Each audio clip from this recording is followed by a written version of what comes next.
আমার এখনো এনু সাহেবের কথা মনে হয়।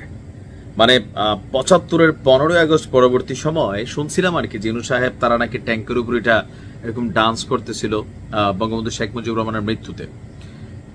তো শেখ হাসিনা যখন এনুরে ওনারে যখন আইনা মন্ত্রী বানাই দিল, পরেরবার মন্ত্রিত্ব কেড়ে নিল, তখন আমার কাছে মনে হলো যে মানে কেমন একটা মানুষ, বাপের মৃত্যুর পর যে লোকটা সেলিব্রেশন করছে তারে এই জায়গাটা তাই না বসাই দিল। তো পরে বুঝলাম একটা গল্প শোনার পরে যে একটা বাঘেরে বান্দর বানাইয়া ধরেন খাঁচার মধ্যে পুরাইয়া আশেপাশে নাচানোর মধ্যে যে মজা, এটা আসলে যে ওই মানে ঘটনাটা ঘটায় এই মজাটা অন্য কেউ পায় না, তিনিই শুধু পায়। যে হ্যাঁ দেখো আজকে তুমি বাঘ, কিন্তু তোমার নখ নাই, তোমার কেশর নাই, তোমার দাঁত নাই, হ্যাঁ তোমার জিব্বা কাটটা ছোট করে দেওয়া হয়েছে, এটা বিড়ালের সাথেও পারবে না।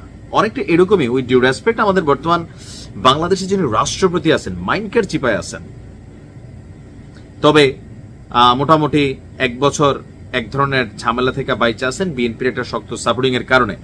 গেল কয়েকদিন আগেও তিনি সরকারকে নিয়ে, আওয়ামী লীগ সরকারকে নিয়ে অনেক সুন্দর করা একটা বক্তব্য দিছিলেন, কিন্তু এরপরেও কোথাও না কোথাও আজকে যে ঘটনা ঘটছে যে বিদেশে, দেশে তো নাই এখন আর, বিদেশে বাংলাদেশের যত কূটনৈতিক মিশন আছে, কনসুলেট আছে, কূটনীতিকদের অফিস আছে, বাসভবন আছে, এই সকল কিছু থেকে রাষ্ট্রপতি মোহাম্মদ শাহাবুদ্দিনের ছবি সরানোর নির্দেশ দিয়েছে পররাষ্ট্র মন্ত্রণালয়। বিরাট সিদ্ধান্ত নিছে।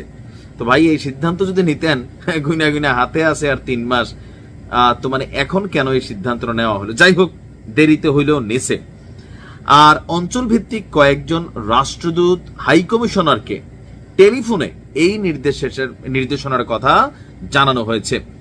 বিদেশে থাকা বিভিন্ন মিশনের সূত্রগুলো এই তথ্য নিশ্চিত করেছে। বলছে যে ঢাকা পোস্টে আসা প্রতিবেদনটি যে কোনো আনুষ্ঠানিক চিঠি বা ইমেল না দিয়ে, এখন এইটা কেন না দিল সেটাও আমার কাছে বোধগম্য না। যেটা তো একটা আনুষ্ঠানিক চিঠি যাবে রাষ্ট্র কর্তৃক, বাট এটা না করে টেলিফোন করে অঞ্চল ভিত্তিক কয়েকজন রাষ্ট্রদূত হাইকমিশনারকে কূটনৈতিক মিশন, কনসুলেট, কূটনীতিকদের অফিস, বাসভবন থেকে রাষ্ট্রপতির ছবি সরানোর নির্দেশ দেওয়া হয়েছে। মন্ত্রণালয়ের এই নির্দেশনার তথ্য দায়িত্বপ্রাপ্ত দূতদের অন্যান্য মিশনে জানিয়ে দিতে বলা হয়েছে। দক্ষিণ এশিয়া, আফ্রিকা, ইউরোপের কয়েকটি মিশনের দূতাবাসদের দূতদের সাথে কথা বলে জানা গেছে তারা এখনো পাননি। তবে বিদেশের 2টি মিশন প্রধান জানিয়েছে তারা সরকারের নির্দেশনা পেয়েছেন। নাম না প্রকাশ করার শর্তে একজন কূটনীতিক বলছে ঢাকা থেকে কূটনৈতিক মিশন এবং যে বক্তব্যগুলো দিলাম যে তাদের ছবি সরানোর নির্দেশনা দেওয়া হয়েছে, এটি আনুষ্ঠানিক চিঠি বা ইমেইলের মাধ্যমে জানানো হয়নি। পররাষ্ট্র মন্ত্রণালয় থেকে টেলিফোনে সরকারের এই নির্দেশনার কথা কয়েকজন দূতকে জানানো হয়েছে, তারা অন্যান্য মিশনে জানাচ্ছেন। একই সঙ্গে ছবি সরানোর বিষয়টিও বাংলাদেশ থেকে তারা সরাসরি তদারকি করছেন। বলা হচ্ছে আমাদের অঞ্চলে যে রাষ্ট্রদূতকে দায়িত্ব দেওয়া হয়েছে তিনি সরাসরি আমাদের জানাননি। ওনার পক্ষে কাছাকাছি একটি মিশন থেকে একজন রাষ্ট্রদূত আমাদের এই নির্দেশনার ব্যাপারে জানিয়েছেন। ওনার একটা হাস্যকর মনে হচ্ছে যে সরকার জানালে এত লুকোচুরি কাহিনী, চিঠি, ইমেল, ডকুমেন্ট তৈরি, ভাই যে এখন টেলিফোনে গেছে কেউ নাম জানাচ্ছেন না, আমরা তো ধোঁয়াশা কুয়াশার মধ্যে রয়েছি।